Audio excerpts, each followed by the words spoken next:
parti, mesdames et messieurs. Merci encore d'être de notre à Top Kinefo, toujours dans le cadre de l'essentiel de l'actualité auquel nous commentons les points saillants de l'actualité. Aujourd'hui, nous allons parler quelques points d'actualité. Chef de l'État en Bruxelles, après les rencontres avec le président angolais João Lourenço dans le cadre de la recherche de la paix à l'Est démocratique du Congo. Nous allons en parler au cours de cette émission.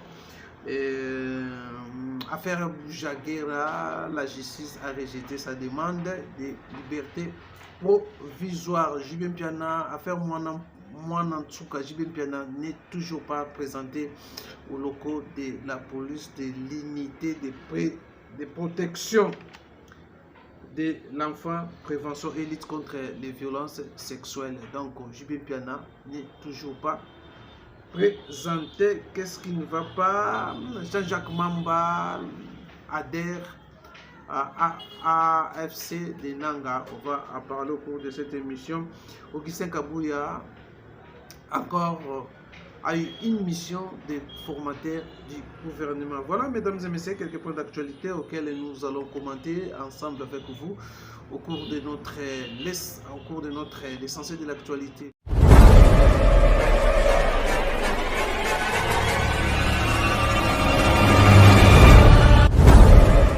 Bienvenue encore une fois de plus, bonjour et bonsoir, ça dépend de l'heure à laquelle vous allez suivre cette émission.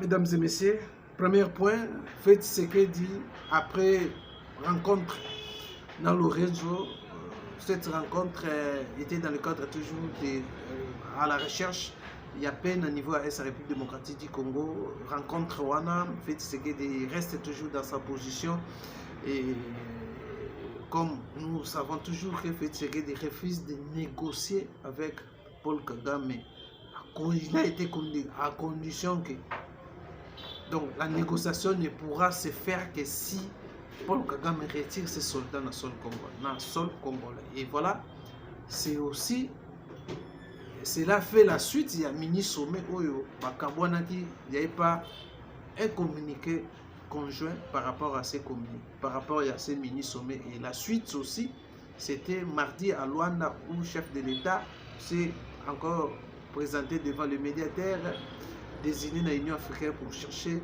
la paix dans la sous-région. Et voilà, rien ne fera au cours de cette rencontre, de cette démarche initiée par l'Union africaine où la mission et la médiation dans Lourenço, président angolais. Alors, tout le monde est à distraction. Pendant que la négociation se passe à Luanda, Paul Kagame envoie son ministre de la Défense à l'Algérie pour signer les accords militaires, toujours dans le cadre de appuyer Rwanda, la mission de Bombazanango, mission où ils ont mission où ils appellent ça Rwanda. Et voilà, nous ne croyons pas à ça et la seule façon peut-être de retrouver la paix, c'est faire la guerre avec Rwanda. Comme on dit, qui veut la paix prépare la guerre. Donc voilà, mesdames et messieurs, Félix Tshisekedi. Ce mercredi, depuis le matin, il est en Bruxelles où il a été reçu par le premier ministre belge, Alexandre De Croo. Oui, échanger qui n'a au cours aborder plusieurs sujets, entre autres sujets, il y a sécurité à l'Est République démocratique du Congo, aborder aussi des questions bilatérales et d'autres questions de l'intérêt commun entre la République démocratique du Congo et la Belgique. Voilà les tête-à-tête où ils allaient entre le président de la République et le premier ministre belge Alexandre De Croo. Monsieur le Président, vous avez demandé quoi concernant le Rwanda? Ce que vous pouvez imaginer, c'est-à-dire des sanctions. Des sanctions. C'est la seule chose qui pourra faire reculer le dictateur Paul Kagame. Et je suis content de la position de la Belgique qui se pose aussi des questions sur cet accord.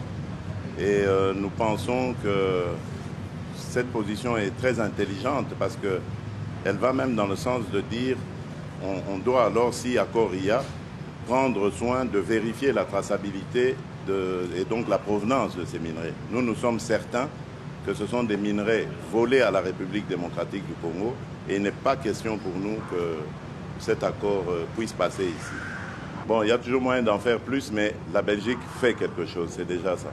Merci. Voilà. L'avenir nous le dira.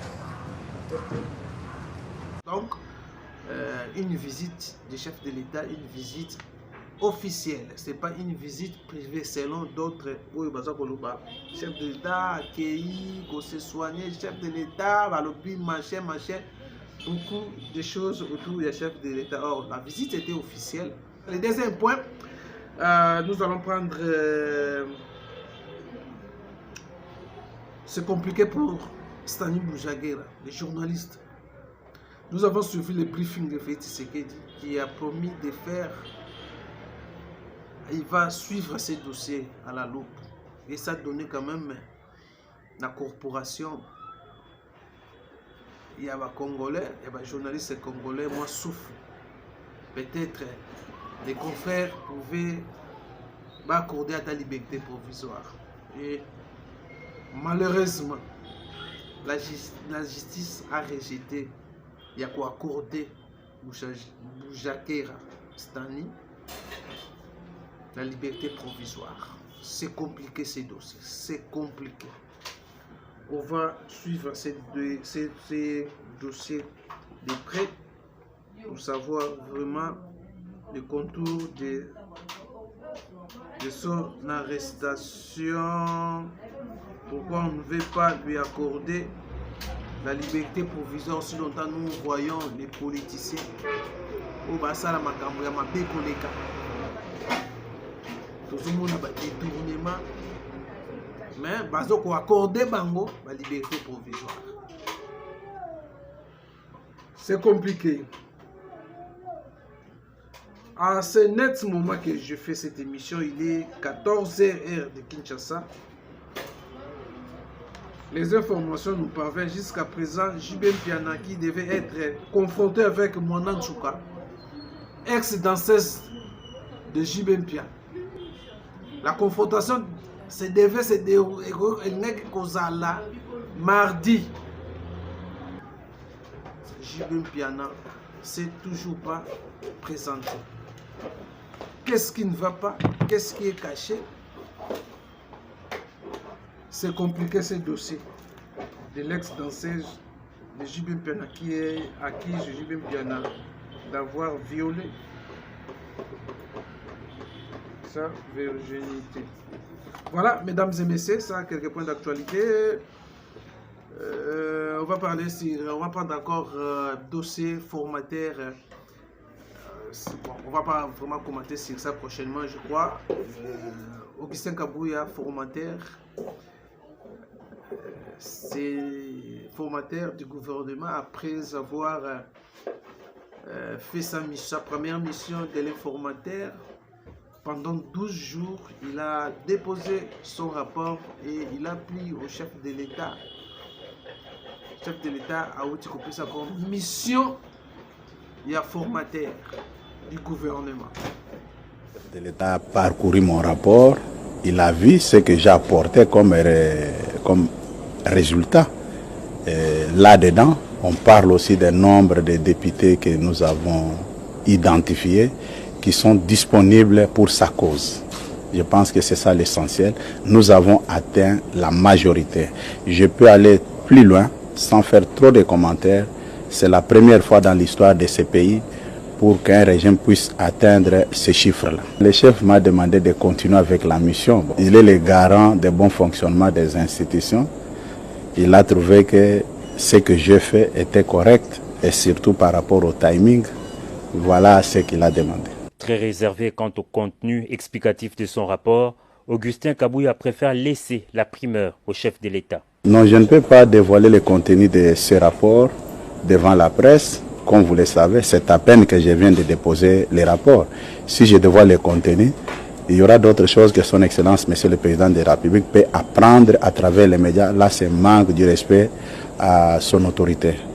Souffrez seulement que dans les jours à venir, vous serez fixé par rapport au contenu de mon rapport. Les conclusions finales du travail de l'informateur sont attendues par le Président de la République.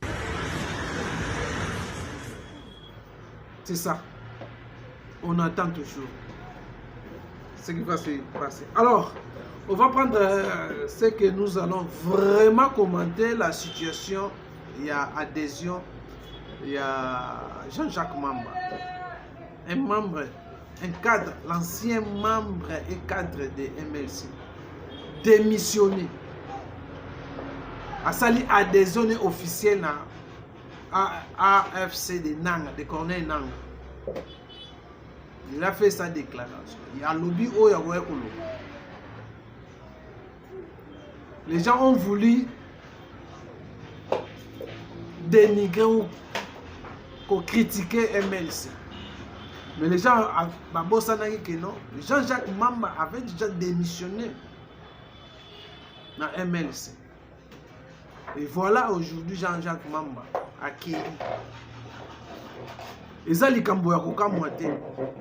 je vais insister sur ça. Nanga, lors de sa création de AFC, et il a fait l'alliance avec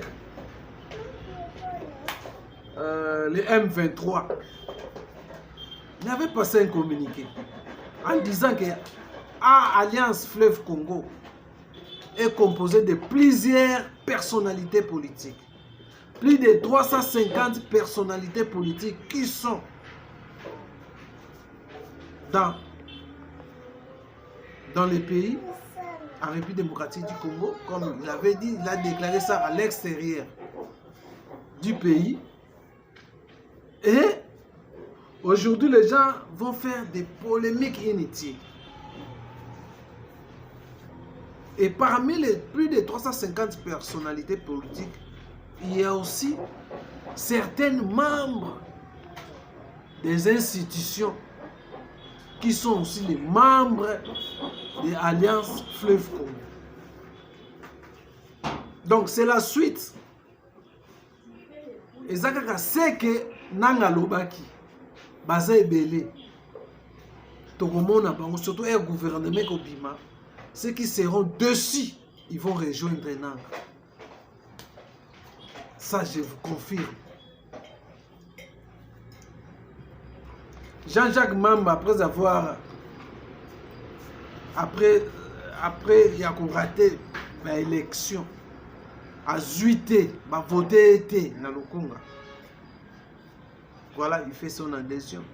Nanga aussi, avant qu'il a quitté RDC, du fait qu'on avait Rafla qui est, gisement, il y a minéré, et voilà, il s'est allé pour ça l'alliance na M23.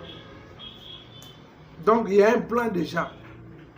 Dans les jours qui viennent, donc on sentit que Baza est pelé dans le gouvernement, même dans la Union sacrée. Ils sont nombreux. Entouré par le chef de l'État. Pour Nanga Moutalobaki yango. Parce que Nanga avait dit ça. Abimisa qui s'écrit Baza est pelé. Jean-Jacques Mamba, c'était aussi parmi les plus de 350 personnalités politiques qui sont dans Alliance Fleuve Congo, accueillis. Et tout le monde, comment, après gouvernement, tout le monde, nini, bango nyonso, va emboîter les pas pour faire la rébellion. Mais, cette rébellion, la situation que traverse la partie est la République démocratique du Congo. Rwanda est là, la communauté internationale derrière et certaines personnalités politiques qui sont aussi dans les coups. Dès dans l'Obiawa, Tokoye Babango, après sortir du gouvernement, tout le monde a pas besoin de alors, moi je crois que pour l'essentiel de ce jour, de cet après-midi, que nous avons tenu à vous donner quelques points d'actualité. Et voilà les points auquel tolingaki to meka ko loba mwa moke. Et puis j'avais oublié, il y a une campagne médiatique, les médias occidentaux ont mené une campagne contre la SADC oyo aye au combattre aux côtés de FARDC. Une campagne pour dénigrer Bamou. Une campagne pour dénigrer l'Afrique d'ici, surtout l'Afrique d'ici, de la position où il y a Zanango, na BRICS. Et c'est ça aussi la demande de la République démocratique du Congo. Vu ce qui se passe à l'est de la République démocratique du Congo, vu les complots, il y a l'Occident, le chef de l'État doit aller à une alliance dans BRICS. Parce que les Occidentaux, ils sont honnêtes dans bisoté. Malgré la rencontre en Belgique, où il y a d'abord, le premier ministre belge, et puis dans quelques heures, il va rencontrer le roi Philippe dans le cadre de la République démocratique du Congo, dont la communauté internationale, l'Union européenne, comme réunion de l'Union européenne, ils ont pour plaider la situation, pour soit des sanctions contre Rwanda par rapport à ce qui se passe. On voit comme si Makambo ya Congo ba betongo kara baza plus na makambo za koleka na Ukraine, bazo pesa ba aide, baza plus na makambo za koleka na Israël, na Palestine, Congo, plus de 10 millions de morts. Personne n'en parle na niveau de la communauté internationale. Par rapport à les actions, il y a des Congolais, na kati ya Congo awa, à l'intérieur, et puis au niveau de la diaspora, ça commence à susciter certains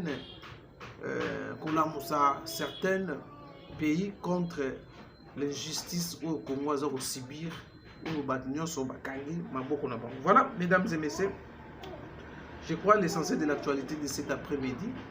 Nous allons nous retrouver dans quelques heures pour d'autres infos. Merci à vous, portez-vous bien, bye bye.